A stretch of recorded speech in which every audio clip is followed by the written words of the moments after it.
Shalom, kita masih tetap berbicara tentang berkat.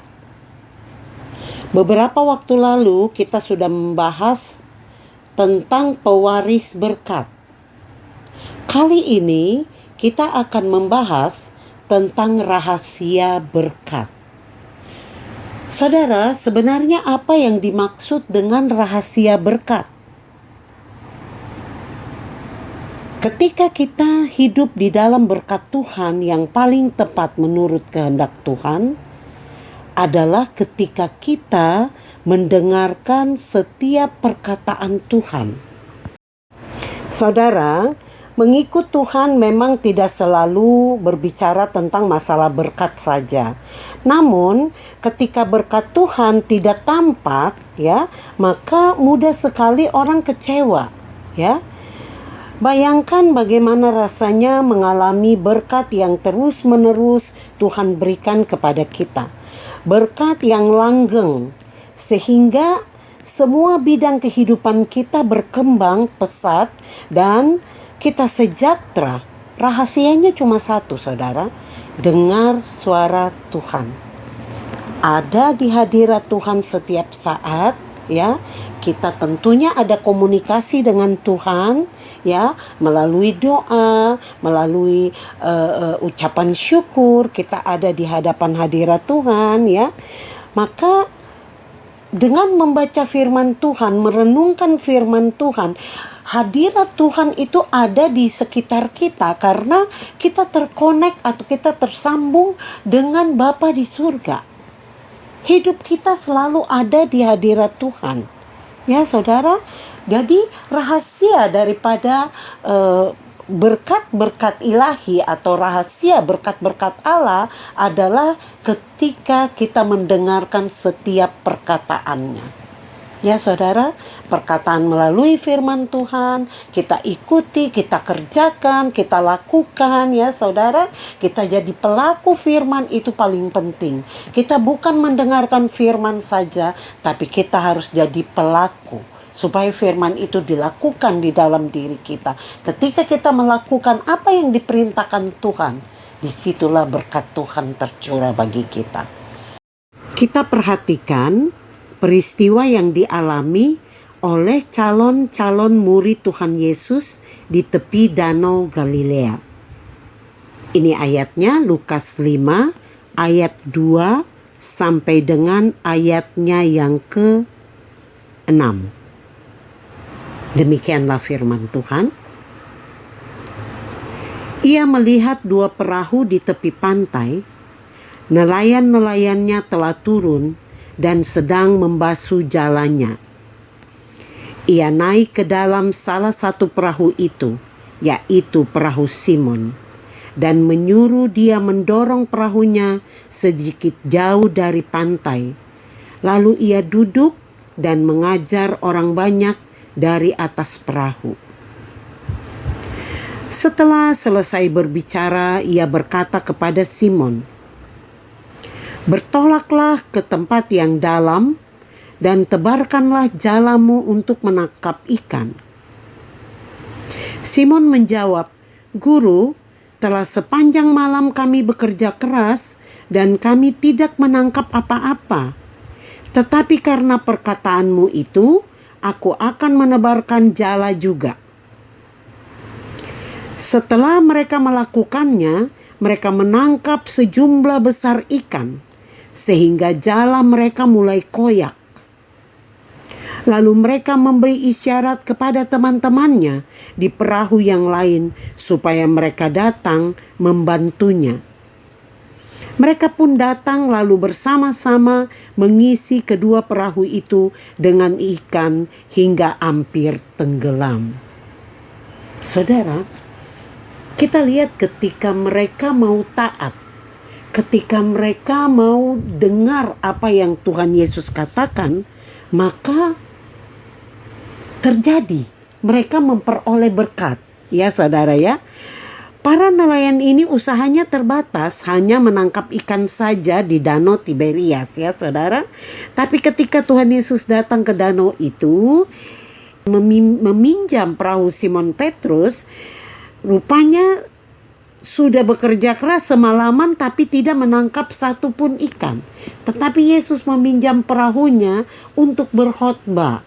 Ya saudara ya, di atas perahu tersebut. Kegagalan dalam usaha mereka itu membuat mereka tidak semangat ya saudara. Tetapi sesudah Tuhan Yesus selesai berkhotbah, ia suruh mereka bertolak ke tempat yang dalam untuk menangkap ikan. Karena mereka mau menurut perkataan Tuhan hari itu, mereka mengalami berkat yang luar biasa. 2 kapal penuh ikan, saudara. Ya, bagaimana mereka bisa mengubah nasib buruk mereka menjadi berkat yang luar biasa? Karena mereka menurut apa yang Tuhan Yesus katakan. Semalam-malaman mereka mencari ikan, berkeliling di danau itu. Tetapi tidak satu pun mereka peroleh ikan pada hari itu. Ya saudara, tapi mereka ikuti apa yang Tuhan perintahkan. Kalau kita seorang usahawan ataupun pengusaha ya, bila kita mau mendengarkan suara Tuhan Yesus, ia akan mengubah usaha kita menjadi berkat. Ya saudara, Tuhan Yesuslah yang menciptakan langit dan bumi. Dia yang punya seluruh ciptaan ini. Kalau mau usahakan bumi ini, kita harus dipimpin oleh Dia. Karena bumi ini Yesuslah yang ciptakan. Ya saudara, jadi kita harus minta kepada Yesus untuk memimpin kita. Sehingga kita akan berhasil di dalam usaha itu. Karena kita mengusahakan bumi. Ya saudara, mungkin kita punya peternakan, mungkin kita punya perkebunan yang seperti itu ya. Kita mengusahakan usaha yang dari bumi, kita harus minta dipimpin oleh Tuhan. Ya saudara, bahkan sebagai nelayan, kita juga minta dipimpin oleh Tuhan. Karena itu semua ciptaannya Tuhan. Kalau mau ambil hasil bumi ini, minta izin dulu dari Dia, pemilik bumi ini. Ya saudara, Dia yang menciptakan segalanya. Ya saudara. Jadi saudara, kita usahakan setiap hari, setiap pagi, ketika kita mau datang ke perusahaan kita atau kita mau datang ke dalam usaha kita, kita mau lakukan segala aktivitas dalam pekerjaan kita, dimulai dengan doa. Minta Tuhan pimpin. Usaha apapun yang sedang kita kerjakan, minta Tuhan terlibat di dalamnya setiap hari. Bahkan mungkin kita bisa mengajak pegawai-pegawai kita juga berdoa bersama-sama supaya hari ini adalah hari yang diberkati oleh Tuhan. Usaha yang dijalankan berhasil dengan baik. Buka aktivitas daripada perusahaanmu atau aktivitas dari pekerjaanmu dengan doa. Ya saudara, sehingga apa? Kita dipimpin untuk melakukan tugas-tugas kita. Ya saudara ya. Jadi kita lihat ketika Simon Petrus ya turun dari perahu itu ya, dia cepat-cepat mendarat ke daratan dan ia tersungkur di kakinya Tuhan Yesus. Karena walaupun ia menuruti apa yang Tuhan Yesus katakan, tetapi tadi ia sudah protes. Makanya dia merasa bersalah sehingga dia tersungkur di kaki Yesus. Dia merasa bahwa dia gak layak ya saudara. Seperti itu. Kita bisa lihat di ayat Lukas 5 ayat 8 sampai dengan ayatnya yang ke-10. Kita bisa lihat ayatnya. Lukas 5 ayat 8 sampai dengan ayatnya yang ke-11. Dikatakan demikian. Ketika Simon Petrus melihat hal itu, ia pun sujud di depan Yesus dan berkata, "Tuhan, pergilah dari hadapanku, karena aku ini seorang berdosa." Sebab ia dan semua orang yang bersama-sama dengan dia takjub oleh karena banyaknya ikan yang mereka tangkap. Demikian juga Yakobus dan Yohanes, anak-anak Zebedeus, yang menjadi teman Simon. Kata Yesus kepada Simon, "Jangan takut. Mulai sekarang engkau akan menjala manusia." Sesudah menarik perahu-perahunya ke darat, mereka pun meninggalkan segala sesuatu, lalu mengikuti Yesus.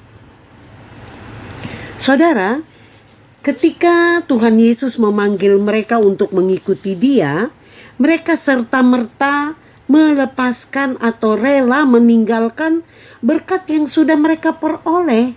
Artinya ikan yang begitu banyak itu ya, mereka tinggalkan. Dengan cepat mereka merespon perkataan Tuhan Yesus yang mengatakan bahwa jadilah penjala manusia. Mereka tinggalkan seluruh ikan yang sudah didapat itu dan segera mengikuti Yesus. Dan mereka merasa bahwa Tuhan itu luar biasa. Ya, mereka mereka rela meninggalkan berkat yang baru mereka peroleh berlimpah-limpah itu, dan mereka mau mengikut pemberi berkat itu, yaitu Tuhan Yesus. Di sini kita melihat bahwa ada pikiran hikmat di dalam pikiran daripada Simon Petrus dan teman-temannya. Ya, saudara. Jadi saudara, kita ingin hidup dalam kelimpahan berkat. Caranya adalah dengan mendekatkan diri dan mendengarkan suara Tuhan. Ini adalah yang terbaik. Tuhan akan memimpin cara berpikir kita keluar dari pikiran orang-orang terkutuk, ya, yakni orang-orang yang telah biasa hidup di bawah kutuk, masuk ke dalam kelimpahan anak-anak Allah. Ya, saudara. Jadi para ahli waris kerajaan Allah, ya, harus selalu sadar bahwa kita ini sudah diberkati oleh Tuhan ketika kita ada di hadapan hadirat Tuhan. Ketika kita menjadi anak-anak Allah, kita adalah pewaris berkat. Ya, saudara. Dan kesadaran kita juga harus digeser dari daerah sempit atau daerah yang miskin, ya, ke kesadaran yang miskin, ke daerah yang lebih luas, kesadaran seorang pemilik. Ya, saudara, ya, seperti itu. Oke, kita lihat ayat berikutnya. Roma 8 ayat 17. Kesadaran yang miskin ke daerah yang lebih luas, kesadaran seorang pemilik. Ya, saudara, ya, seperti itu. Oke, kita lihat ayat berikutnya. Roma 8 ayat 17. Dikatakan demikian. Jika kita adalah anak, maka kita juga adalah ahli waris. Maksudnya, orang-orang yang berhak menerima janji-janji Allah yang akan menerimanya bersama-sama dengan Kristus, yaitu jika kita menderita bersama-sama dengan Dia, supaya kita juga dipermuliakan bersama-sama dengan Dia. Ya, saudara. Saudara, tentunya sebagai anak-anak Allah, kita ditentukan sebagai ahli waris yang berhak menerima segala janji Allah, yaitu berkat-berkat yang disediakan Allah untuk anak-anaknya.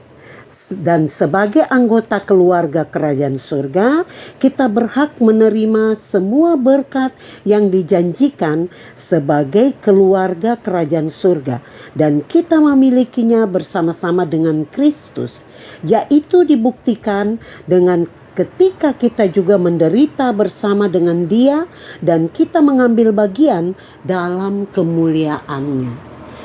Jadi saudara, kita orang yang percaya kepada Tuhan Yesus, kita sudah menerima pengampunan dosa, kita juga diangkat menjadi anak-anak Allah karena Roh Kudus yang sudah dimeteraikan di dalam diri kita, yang menandakan bahwa kita itu adalah milik Allah. Jadi kita sudah menjadi anak-anak Allah berdasarkan pengangkatan daripada Allah sendiri melalui darah Tuhan Yesus. Kita lihat ayat berikutnya. Ibrani 10 ayat 19 sampai dengan ayatnya yang ke-21. Dikatakan begini. Jadi, saudara-saudara, oleh darah Yesus kita sekarang penuh keberanian dapat masuk ke dalam tempat kudus. Karena Ia telah membuka jalan yang baru dan yang hidup bagi kita melalui tabir, yaitu dirinya sendiri. Dan kita mempunyai seorang imam besar sebagai kepala rumah Allah. Saudara, oleh karena Tuhan Yesus, kita dapat masuk dengan yakin ke tempat kudusnya Allah Bapa. Melalui darah Yesus, kita boleh masuk ke pusat ruang kudus, tempat Allah berada. Saudara, Yesuslah akses kita sebagai jalan yang baru menuju kepada hidup melalui tabir, yaitu dirinya sendiri. Dan dialah imam besar agung yang bertanggung jawab sebagai kepala rumah Allah. Dan ketika Tuhan Yesus mati, kita tahu bahwa tabir di bait Allah terkoyak, terbelah menjadi dua, menandakan bahwa tempat kudus di surga sudah terbuka melalui Yesus. Dan Yesus membuka akses itu bagi kita. Ya saudara, jadi berkat Tuhan mengalir dari surga kepada kita melalui pengudusan, ya, yaitu kebebasan dari dosa melalui kematian Yesus di kayu salib. Dia menebus kita, hidup kita dikuduskan dan ditetapkan untuk hidup di dalam berkat. Dan itu terus-menerus ada penyerahan diri. Ya saudara, harus setiap saat. Jangan kita lupa, karena kita hidup masih ada di dunia ini. Banyak hal yang bisa mengkontaminasi pikiran kita, sehingga kita harus setiap saat menguduskan diri kita, menyerahkan diri kita sepenuhnya kepada Tuhan. Bukan apa yang kita inginkan lagi, tapi apa yang Tuhan kehendaki. Dan itu kita lakukan setiap hari, agar kita tidak keluar dari kasih karunia ini. Ya saudara, kita lihat ayat berikutnya. Ulangan 28 ayat 2 sampai dengan ayatnya yang ke-6. Dikatakan begini. Segala berkat ini akan datang kepadamu dan menjadi bagianmu jika engkau mendengarkan suara Tuhan Allahmu. Diberkatilah engkau di kota dan diberkatilah engkau di ladang. Diberkatilah buah kandunganmu, hasil bumimu dan hasil ternakmu, yakni anak lembu sapimu dan kandungan kambing dombamu. Diberkatilah bakulmu dan tempat adonanmu. Diberkatilah engkau pada waktu masuk dan diberkatilah engkau pada waktu keluar.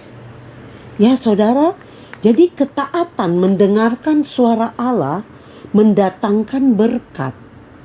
Tadi firman Tuhan katakan bahwa segala berkat ini akan datang kepadamu dan menjadi bagianmu jika engkau mendengarkan suara Tuhan Allahmu.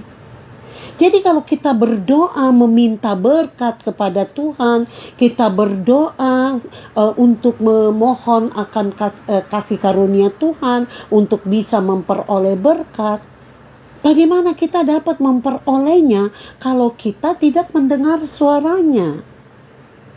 Tidak punya hubungan baik dengan Tuhan. Ya saudara, makanya dikatakan bahwa ketaatan mendengarkan suara Allah mendatangkan berkat, yaitu hidup yang berkenan kepadanya. Berkat berupa apa saja? Kesejahteraan, ya, kelimpahan. Berkat yang utama adalah ikatan dengan Allah, yaitu kesetiaan, ketertiban, ya, kesungguhan hati. Ini adalah perwujudan dari berkat itu karena kita mendengar suara Tuhan. kita gak repot, kita gak sibuk lagi. Segala sesuatu Tuhan sediakan karena kita mendengar suaranya. Kita diangkat menjadi anak-anaknya agar berkat ini datang kepada kita. Kalau kita mendengarkan suara Tuhan Allah kita dengan setia. Jadi rangkaian berkat ini kita peroleh di tempat kerja kita, ya, di tempat usaha kita, di rumah tangga kita, bahkan saat kita pergi ataupun kita pulang, ya, kita ditetapkan sebagai umat yang kudus, yang dilimpahi berkat. Kita dalam perlindungan, kita dalam kebaikan, dalam keturunan kita, ya saudara.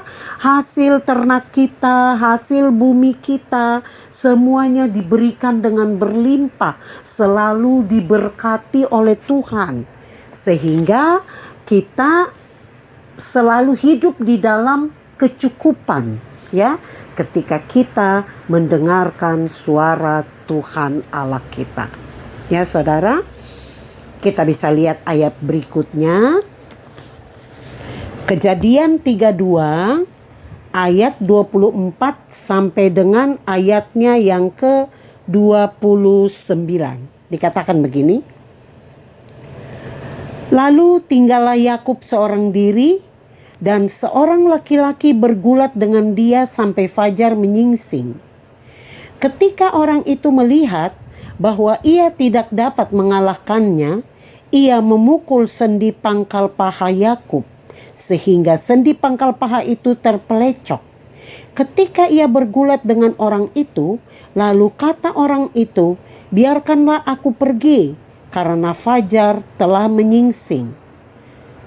Sahut Yakub, "Aku tidak akan membiarkan engkau pergi jika engkau tidak memberkati aku." Bertanyalah orang itu kepadanya, "Siapakah namamu?" Sahutnya, "Yakub." Lalu kata orang itu, "Namamu tidak akan disebutkan lagi Yakub, tetapi Israel, sebab engkau telah bergumul melawan Allah dan manusia, dan engkau menang." Bertanyalah Yakub, "Katakanlah juga namamu." Tetapi sahutnya, "Mengapa engkau menanyakan namaku?" Lalu diberkatinyalah Yakub di situ. Yakub menamai tempat itu Peniel, sebab katanya, "Aku telah melihat Allah berhadapan muka, tetapi nyawaku tertolong." Ya saudara, jadi ini kisah tentang Yakub bertemu dengan malaikat, ya saudara. Jadi Yakub bergulat dengan seorang malaikat yang tidak mau melepaskannya sampai matahari hampir terbit. Akhirnya malaikat itu memukul sendi pangkal paha Yakub, dipukul sehingga terpelecok agar Yakub dapat melepaskannya, dan Yakub minta untuk diberkati. Ya, Yakub minta agar dia memberkati Yakub. Namanya diganti menjadi Israel pada saat itu. Dan karena ia telah bergumul melawan Allah dan ia menang, maka dia diberkati pada saat itu. Kesungguhan dan kegigihan daripada Yakub ini agar Tuhan memberkatinya sebelum ia pergi menandakan Yakub itu orang yang serius, saudara. Dia percaya dengan sungguh-sungguh dan dia tahu tentang berkat. Mengapa Yakub yang dipilih dan bukan Esau? Padahal Esau anak sulung. Karena Esau tidak serius, menganggap remeh Tuhan, tidak mempunyai hubungan baik dengan Tuhan, tidak penasaran dengan Tuhan, dan dia tidak peduli dengan hak kesulungan. Dia tidak bergantung kepada Tuhan seperti Yakub yang selalu penasaran tentang Tuhan dan menang, walaupun kesannya Yakub itu penuh akal-akalan, ya saudara, tapi itu perwujudan dari imannya yang besar, yang percaya kepada Tuhan, dan Tuhan hargai Yakub lebih daripada Esau. Ya saudara, walaupun dia dibilang penipu ya saudara, tetapi Tuhan mau pilih dia. Karena apa? Imannya kepada Tuhan. Dia percaya dan dia selalu melakukan segala sesuatu itu dengan mengimani. Ya, sebagai contoh, pada waktu dia bekerja dengan pamannya Laban, ya saudara, untuk mendapatkan hasil daripada ternak-ternak yang baik, yang sesuai dengan perjanjiannya dengan Laban, itu ternak yang berbelang-belang itu adalah miliknya Yakub. Sementara yang tidak berbelang-belang itu milik daripada pamannya Laban. Dan apa yang dia lakukan? Dengan berimajinasi, dia mulai membayangkan dan dia mulai mengukir di atas batang kayu. Dia ukir kulit kayu itu berbelang-belang. Dan ketika binatang-binatang itu atau ternak-ternak itu sedang berkelamin, ya, kayu itu di depan mereka. Dan ia beriman bahwa anak-anak yang akan dihasilkan oleh ternak-ternak itu pasti berbelang-belang. Saudara, ini kekuatan iman, saudara. Kekuatan imannya Yakub. Dia mengimajinasikan sesuatu dan itu mulai tembus ke dalam imajinasinya dan tercatat dan turun ke materi, saudara. Dan ini dilakukan dan Tuhan begitu mengasihi dia karena kreatif. Ya saudara, Yakub ini kreatif. Oleh sebab itu kita pun bisa seperti itu saudara. Kalau Yakub bisa melakukannya, pasti kita juga bisa melakukannya. Mari kita berimajinasi tentang segala yang kita perlu. Dan kita katakan kepada Tuhan dengan iman. Ya saudara, supaya apa yang dilakukan oleh Yakub dapat juga kita lakukan. Demikianlah kebenaran firman Tuhan ini. Seluruh pembahasan tentang berkat sudah selesai. Tuhan Yesus memberkati. Amin.